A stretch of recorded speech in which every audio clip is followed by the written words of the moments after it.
While serving a prison sentence so long that he would never get out, Bernie Madoff passed away today at the age of 82.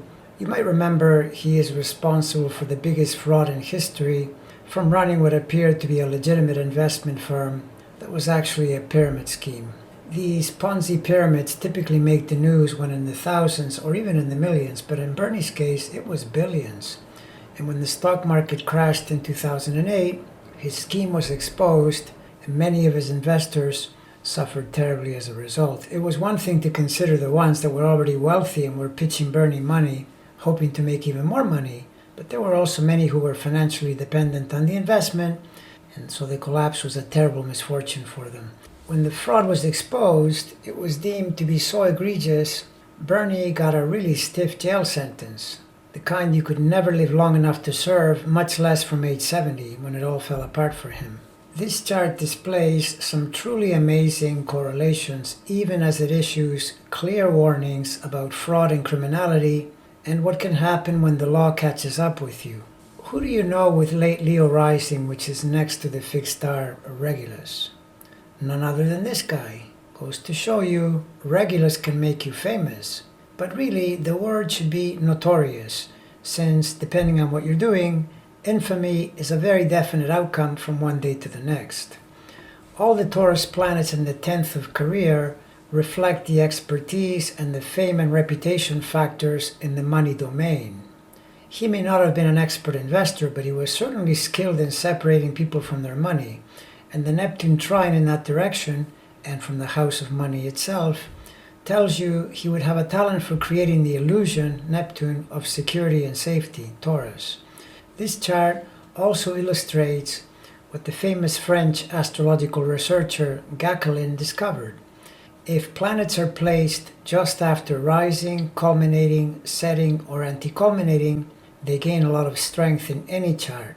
And there you see his Jupiter, which was crossed by the setting horizon less than 5 minutes before he was born, thereby imprinting his psyche with the great good fortune of Jupiter, but also with the tendency to excess this planet on the dark side can engage in. And the effect is greatly magnified by its nearly exact square to Venus in Taurus, ruler of his sun, and right on the zenith of the chart. Bernie liked money, he liked making loads of it, and he liked the status that it brought him. But he wasn't using the Saturn at the midpoint of these two to play the game strategically within the rules so as to enrich himself and others. Rather, the Saturn was the strategic engine to figure out how to make the scheme work and keep it going, which to his credit, he did, and for many, many years. The other glaring problem in this chart stems from the natal Pluto squaring Mercury, which does add tremendous cerebral intensity as well as the capacity to persuade and manipulate through communication. And this is something he became very good at. His illusory multi-billion-dollar pyramid scheme was working so well, he often would get new people to join through reverse psychology by saying that they shouldn't, or that he wouldn't let them in. This is classic Plutonian manipulation, whereby you know how to push people's buttons to get them to do what you want through awareness of their desires, and in many cases their pure greed. And I say problem because that Pluto is parked deep in the 12th house, which is the primo criminality domain. And even at birth, an astrologer might have said to him, "Hey Bernie, this chart screams money. You got a lot of Taurus and Jupiter, but Jupiter squares, which means you might overexpand. And Mercury rules your two main money houses, the 11th of income from career and the 2nd of personal income, but it squares Pluto in the 12th. So you'll be aware of deep patterns you can use to your advantage, but the 12th is also the prison house. And a square to Mercury, you know, that fits really neatly into finding yourself in prison at some point because of money." And of course, that point came just when Pluto entered Capricorn, which by sign began to square Mercury and oppose natal Pluto. This was 2008 when the market crashed.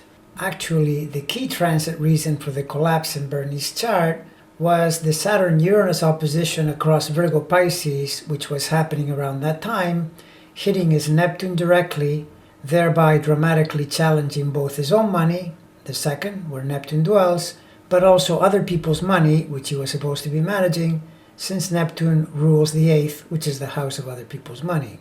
Meanwhile, Jupiter, the other ruler of the 8th, was no help at all, since at the time of the collapse and his arrest, it was squaring Mercury and opposing Pluto. So the fact that it was trining Venus made no difference. Nor did it mean much that Pluto was also trining the Moon. Actually, this is a brilliant demonstration of a solid astrology rule you can take to the bank. If planets are in squares and oppositions at birth, do not assume they'll come around to help you when in trines. They may in fact do the very opposite. Bernie was convicted and imprisoned with Jupiter in Aquarius, and he lived behind bars for a full Jupiter cycle, and the end came when Pluto reached the square to his Mercury and close to the opposition to itself. Saturn in Aquarius didn't help, since it was squaring his Taurus planets during the last year, and to top it all off, Uranus was opposing, even while Jupiter was squaring. In conclusion, rest in peace to Bernie Madoff, but let's remember that even a big Jupiter and an ascendant connection to Regulus may not be enough to save you from a tragic fate if you've chosen to cut too many corners along the way.